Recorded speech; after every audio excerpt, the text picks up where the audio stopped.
अभी हम लोग क्वेश्चन नंबर 28 देखने वाले, 28 नंबर क्वेश्चन। 27 तक क्वेश्चन हम लोग बना चुके हैं, अभी 28 नंबर क्वेश्चन देखेंगे। देखो 28 नंबर क्वेश्चन जो है, क्वेश्चन थोड़ा अजीब टाइप का दिया है, लेकिन आंसर बहुत आसान है, आंसर बनाना बहुत सिंपल है। अभी जो क्वेश्चन उससे पहले हम लोग देखते थे, उसमें क्या होता था कि रिसिप्ट एंड पेमेंट अकाउंट का कॉलम देता था। क्या देता था? कॉलम। उससे हम लोग क्या बनाते थे? Income and expenditure account. यहाँ कॉलम नहीं दिया है, बट रिसिप्ट लिखकर दे दिया है और पेमेंट लिखकर दे दिया। तो कॉलम दे या ना दे उससे कोई फर्क नहीं पड़ता है, ये लिख के दे दिया कि क्या रिसिप्ट में है और क्या पेमेंट में है। आइए देखते हैं क्वेश्चन में है क्या। देखो क्वेश्चन में कहता on the basis of flowing information, कुछ सूचनाएं के आधार पे क्या प्रिपेयर करना है? इनकम एंड एक्सपेंडिचर अकाउंट बनाना है। क्या बनाना है? Income and expenditure account. ये कब बनाना है? कहता ये हिंद क्लब के अकाउंट में बनाना है, एंडिंग 31 दिसंबर 2018। 31 दिसंबर 2018 को बनाना है। कब बनाना है? 31 दिसंबर 2018। जरा ध्यान से समझिएगा। सबसे पहले लिखा हुआ सब्सक्रिप्शन। क्या लिखा हुआ है?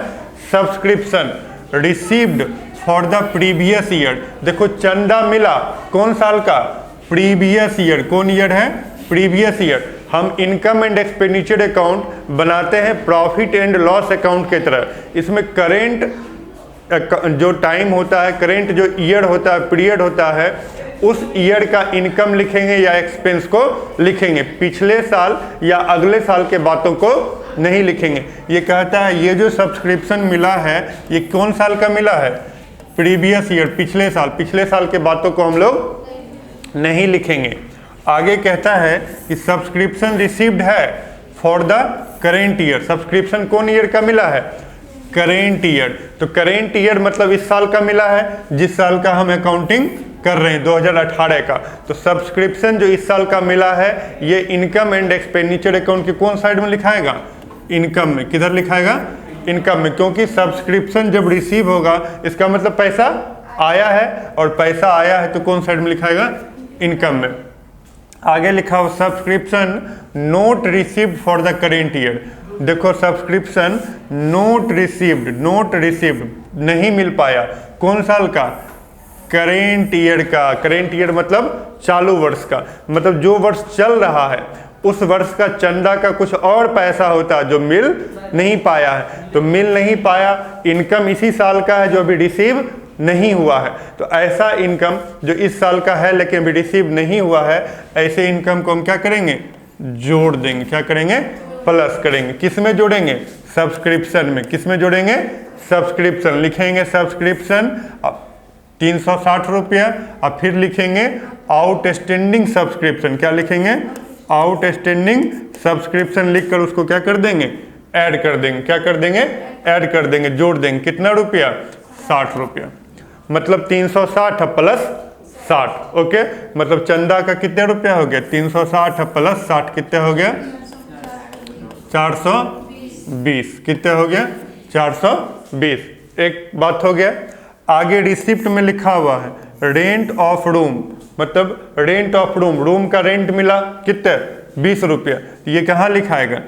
इनकम में। किधर लिखाएगा? इनकम में। गेम फी मिला 120 रुपया, ये कहाँ लिखाएगा? इनकम में। कहता है cash received from canteen. Canteen जहाँ पे नाश्ता हम लोग करते हैं उसको बोलते हैं कैंटीन। वहाँ से कुछ कैश मिला तो वो तो रिवेन्यू है, क्योंकि बार बार मिलेगा, वहाँ तो बार बार लोग नाश्ता करेगा, बार बार पैसा मिलेगा। ये भी कहाँ लिखाएगा? इनकम में। कहाँ लिखाएगा? इनकम में। देखो ये हो गया। अब पेमेंट है, पेमेंट से हम किधर लिखेंगे? एक्सपेंडिचर में। पेमेंट से किधर लिखेंगे? एक्सपेंडिचर में। पेमेंट में क्या लिखा हुआ है? सैलरी। ये किधर लिखा जाएगा? एक्सपेंडिचर में। आगे लिखा हुआ है रिपेयर। रिपेयर किधर लिखा जाएगा? एक्सपेंडिचर में। और रिपेयर के बाद क्या लिखा हुआ है? Printing and stationery. ये किधर लिखा जाएगा? एक्सपेंडिचर में। किधर लिखा जाएगा? एक्सपेंडिचर में। फिर कहता है कैंटीन आर्टिकल्स। कैंटीन आर्टिकल्स का मतलब हुआ कैंटीन में खाना बनाने के लिए कुछ सामान खरीदा गया, उसको कहते हैं कैंटीन आर्टिकल्स। अब डलडा खरीदा, घी खरीदा, कुछ और खरीदा है ना, कुछ सामान खरीदा बनाने के लिए। तो कैंटीन आर्टिकल ये भी रिवेन्यू एक्सपेंस है, तो किधर लिखा जाएगा? एक्सपेंस में। किधर लिखाएगा? एक्सपेंस में। वेजेज ऑफ वॉचमैन, जो वॉचमैन है उसको वेजेज देना पड़ा, मजदूरी देना पड़ा, तो ये किधर लिखा जाएगा? Wages of watchman. ये भी लिखा जाएगा एक्सपेंस में। किधर लिखाएगा? एक्सपेंस में। इलेक्ट्रिसिटी किधर लिखाएगा? एक्सपेंस में। And rent and tax, rent and tax किधर लिखा जाएगा? एक्सपेंस में। किधर लिखाएगा? एक्सपेंस में। कहता है आउटस्टैंडिंग एक्सपेंडिचर, जो एक्सपेंस अभी बाकी है, दिया नहीं है, तो ऐसे एक्सपेंस को क्या करेंगे? जोड़ेंगे। जिससे रिलेटेड होगा उसमें क्या करेंगे? जोड़ेंगे। जैसे लिखा हुआ है रिपेयरिंग एक्सपेंस, रिपेयरिंग एक्सपेंस बाकी है, तो बाकी है तो रिपेयरिंग एक्सपेंस में क्या करेंगे? इसको ऐड करेंगे, है ना। देखो लिखा हुआ रिपेयरिंग, क्या लिखा हुआ है? रिपेयरिंग। और उसका आउटस्टैंडिंग कितना लिखा हुआ है? 16 रुपया। कितने रुपया लिखा हुआ है? 16 रुपया। तो ये 24 रुपया में 16 रुपया क्या करेंगे? जोड़ देंगे, क्योंकि आउटस्टैंडिंग जो होता है उसको क्या करेंगे? जोड़ेंगे। क्यों? क्योंकि देखो रिपेयरिंग का 24 रुपया दिया, अब बाकी 16 रुपया बाकी है जो कि दिया नहीं है। खर्चा तो है लेकिन पे नहीं किया, चुकाया नहीं है, तो ऐसे खर्च को क्या करेंगे? ऐड कर देंगे। मतलब 24 रुपया में आउटस्टैंडिंग रिपेयरिंग लिख के क्या कर देंगे? ऐड कर देंगे। फिर लिखा हुआ कैंटीन आर्टिकल्स 44 रुपया, मतलब कैंटीन में जो खाना बनता है उसमें जो सामान खरीदाया, देखो कैंटीन आर्टिकल यहाँ लिखा हुआ है कैंटीन आर्टिकल्स, कैंटीन आर्टिकल के लिए 170 रुपया पे किए हैं, लेकिन कैंटीन आर्टिकल का 44 रुपया बाकी है। मतलब 170 रुपया में 44 रुपया क्या करेंगे? जोड़ देंगे। 170 रुपया में 44 रुपया क्या करेंगे? जोड़ देंगे। क्यों जोड़ेंगे? क्यों?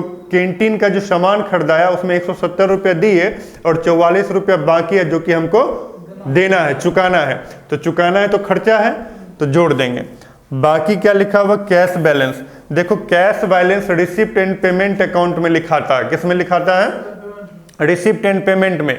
इनकम एंड एक्सपेंडिचर अकाउंट में कैश बैलेंस हम लोग नहीं लिखते हैं। तो ये जो कैश बैलेंस दे रखा है, ओपनिंग कैश बैलेंस और क्लोजिंग कैश बैलेंस दोनों जो दे रखा है, ये रिसिप्ट एंड पेमेंट में लिखाता है। इनकम एंड एक्सपेंडिचर में कैश बैलेंस हम लोग नहीं लिखते हैं, बाकी बैलेंस शीट में लिखते हैं। ओपनिंग बैलेंस शीट और क्लोजिंग बैलेंस शीट, ये बैलेंस शीट में कैश बैलेंस लिखाएगा, इनकम एंड एक्सपेंडिचर में नहीं लिखाएगा। आइए अब क्वेश्चन नंबर 28 का आंसर हम लोग देखते हैं। देखो क्वेश्चन नंबर 28 का आंसर आपके सामने है। जैसा अभी हम बताए, इनकम में सबसे पहले सब्सक्रिप्शन लिख देंगे 360, उसके बाद लिखा हुआ था क्वेश्चन में कि आउटस्टैंडिंग सब्सक्रिप्शन कितना था? 60 रुपया। तो 60 रुपया जोड़ दिए तो कितना हो गया? 420। फिर क्या लिखा हुआ था? रेंट ऑफ रूम 20 रुपया और गेम फी लिखा हुआ था 120। और क्या लिखा हुआ? इनकम फ्रॉम कैंटीन, कैंटीन से इनकम हुआ था 250 रुपया। ये मेरा इनकम है, इतना हम इनकम में लिख देंगे। ये पैसा अभी छोड़ के बाकी सब अभी इनकम में लिख देंगे। अब एक्सपेंस में देखो सैलरी था 200 और रिपेयर था 24 रुपया, और नीचे लिखा हुआ था आउटस्टैंडिंग था रिपेयरिंग का कितने? 16 रुपया। तो 24 में 16 जोड़ दिए तो कितना हो गया? 40 रुपया हो गया। उसके बाद क्या लिखा हुआ था? प्रिंटिंग एंड स्टेशनरी का कितने? 60 रुपया। और कैंटीन में 170 रुपया पे किए थे, बाकी कितने था? 44 रुपया। तो हो गया 214 रुपया। और फिर क्या लिखा हुआ? वेजेज फॉर वॉचमैन 136 और इलेक्ट्रिसिटी कितना है? 80 और रेंट एंड टैक्स कितना है? 100। देखो खर्च किए हैं, टोटल खर्चा किए 830 रुपया। टोटल खर्च कितने किए हैं? 830 रुपया। टोटल खर्चा है 830 रुपया। इनकम देखो 420 और 20, 480 और 120 कितने हो गया? 560। और 560 और 250, 500 2 700 810 कितने हो गया? 810। तो 810 रुपया हमारा क्या है? इनकम है। और हमारा खर्चा कितना है? 830 रुपया खर्चा है। मतलब 20 रुपया हम क्या किए? जितना मेरा खर्चा है उससे इनकम कम है ना। मेरा खर्चा है, मेरा टोटल एक्सपेंस कितना है? 830। 830 रुपया खर्च किए और मेरा टोटल इनकम कितना है? टोटल इनकम है हमारा, टोटल इनकम है 810। तो मतलब इनकम कम है, इनकम कम है और खर्चा ज़्यादा, कितना 20 रुपया, है ना। तो 20 रुपया जो डिफरेंट आया तो उसको हम क्या लिख दिए, डिफिक्ट। क्या लिखे, डिफिक्ट। जो कमी का पैसा होता है उसको क्या बोलते हैं, डिफिक्ट। अगर ज़्यादा पैसा होता, खर्चा कम करते, इनकम ज़्यादा होता तो उसको सरप्लस बोलते हैं। लेकिन जब हम एक्सपेंस ज़्यादा करते हैं और इनकम कम होता है तो उसको क्या बोलते हैं, डिफिक्ट बोलते हैं। क्या बोलते हैं, डिफिक्ट। तो उसको लिख सकते हैं एक्सेस ऑफ एक्सपेंडिचर, खर्चा ज़्यादा है, excess of expenditure over income, किससे ज़्यादा है, इनकम से। एक्सेस ऑफ एक्सपेंडिचर, एक्सपेंडिचर ज़्यादा है किससे, ओवर इनकम, इनकम से एक्सपेंस ज़्यादा है। कितना ज़्यादा है, 20 रुपया। खर्चा की 830 और कमाए 810, मतलब जितना कमाए उससे ज़्यादा खर्चा कर दिए। तो कितना का डिफिक्ट हो गया, 20 रुपये का।